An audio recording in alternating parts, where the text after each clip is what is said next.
Hello everybody, my name is Brother Kevin. My name is Brother Benjie Bess. And welcome to Real Talks.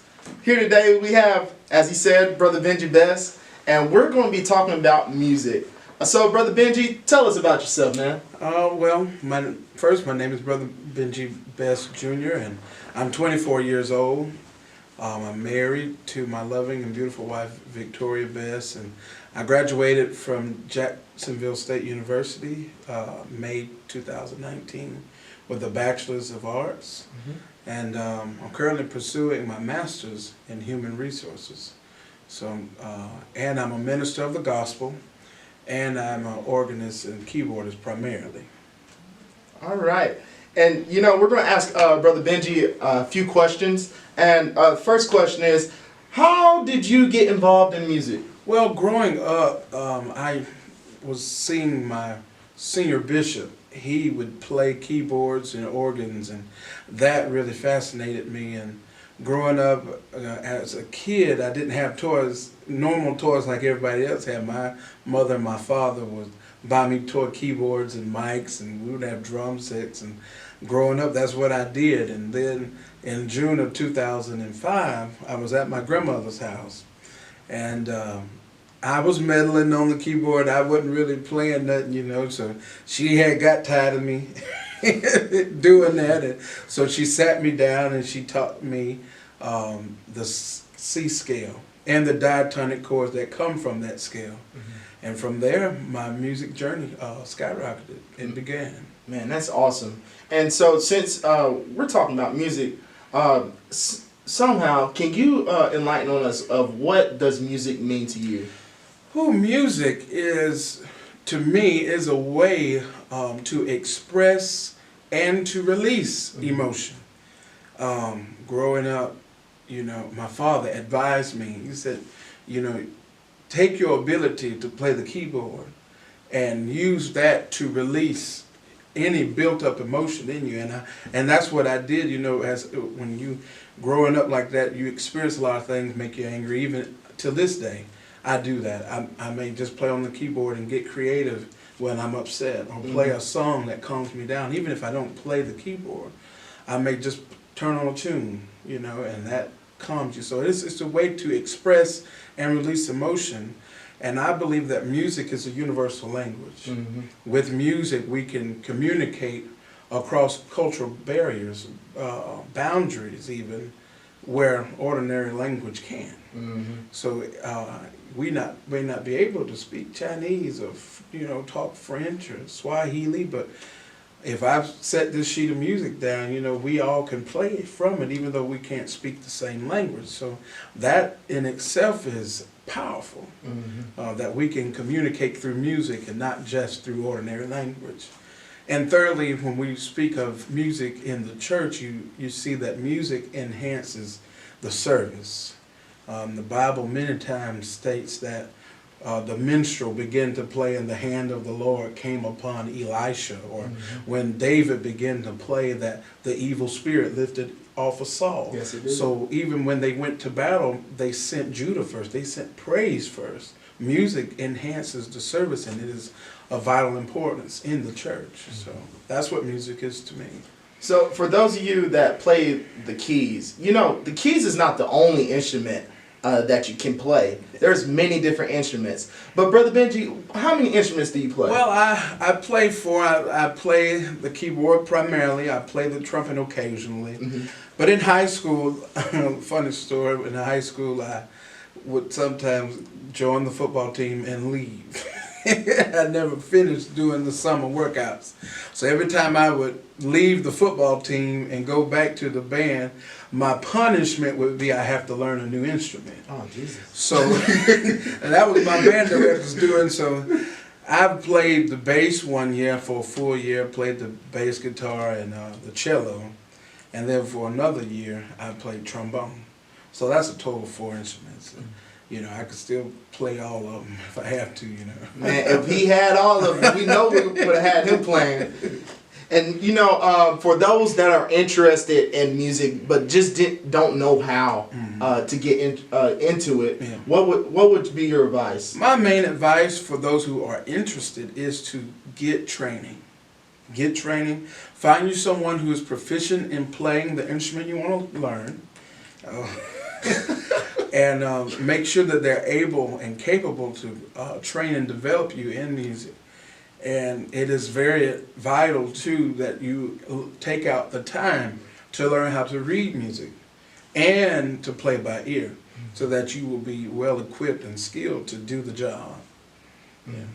That's awesome. And, you know, what is some advice that you would give to someone that lacks confidence? Because, you know, we find a lot of people that are dealing with pressures and, you know, struggling with, you know, outer realms where people are talking on the outside. Right. And, you know, what confidence would you give to them? Well, the confidence comes from the Word of God. And Paul says that I can do all things through Christ which strengthen me. And even Jesus said that with men these things may be impossible. But with God, all things are possible. So there's nothing you can't do. And my advice would be to pray and to practice. In prayer, you receive strength, you receive your courage. That's where you receive your confidence, is prayer. So pray and then practice, because it's in continual practice that you become perfected in your gift.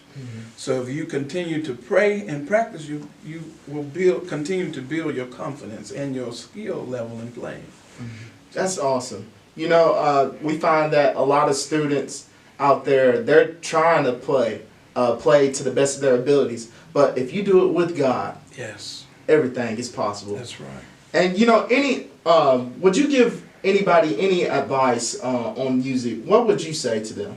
Music-wise, if you are a young person watching this, I would say if you have a desire for music, go to your band director, because they are able to coach you and guide you further along.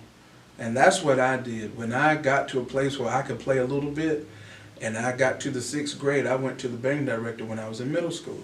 And I showed him the little bit I could do. But that little bit I could do, he might not have been able to play the keyboard, but he was able to lead me and to guide me and give me those instructions and things that I needed to further my playing, and the knowledge-wise even. So that's what they're there for. So utilize the people in your life who are able to further you along. Parents even encourage your kids to play. It does a lot for the brain even, and it'll enhance studying time and test scores, because your children are now learning how to work both parts of the brain just by playing. And that's what I tell a lot of my students when they do play. I let them know, hey, this is what you're doing in your brain. Your brain is working, both sides of your brain, especially the creative part. And that is one of the main advices. I want you to get the proper training, because there's a lot of people who started but didn't get the proper training. Right. And you know, you don't want to be complacent and stuck in a place, but you want to keep moving further in your gift and in music. And another thing I want to say is to just get involved, whether that's singing in the choir or on the praise team, or just playing in a band. Just get involved, so that in the process of you playing, you get that experience of performance, and you become we say we're our own worst critic, and you'll learn how to maneuver in all of that. The thing that you didn't do so well during the performance, you'll be able to perfect that on your own. So just get involved, seek training, and get involved. That's awesome. And one last question for Brother Benjie Bess is, if somebody is practicing and they're perfecting their gift, what's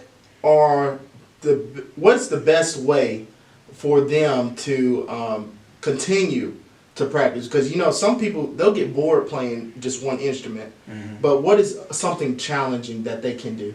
Something challenging is listening. And that's, listen to music. And depend on, we listen to gospel, try to play or try to develop your ear more. Sometimes, the challenging thing for gospel musicians even is just sit down, listen, mm-hmm. Find out the chord progression without touching the instrument. Spend time doing that without even touching the keyboard or without, touching the bass. Write out the chord progression while you listen. That's a very, hard thing to do. When, sometimes we practice, and you have to have the headphones on and you're trying to pick while you're listening. But a good practice, and it's very challenging, is to sit down, mm-hmm. Write out the chord progressions and not even touch the instrument. Learn how to call out the numbers without even having to play. Sometimes I ride in my car and I do that as an exercise, ear training. It develops your ear so that you can hear the chords better.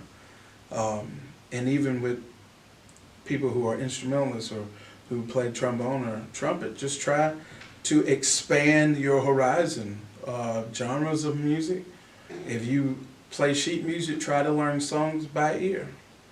A lot of people who start in band, they play real well when they're reading the music, but if I want you to play a gospel song and I don't have sheet music, I'm going to need you to play by ear. So learn how to maneuver through both sheet music and by ear. So do that exercise, ear training, without touching the instrument, and sheet music and ear training. If you can read music proficiently, start working on your ear. If you're really good with your ear, start working on sheet music. Learn how to be versatile in your gift. That's awesome. And we thank you, Brother Benjie Bess, for the interview. And this is Real Talks, and we'll get back with you. All right.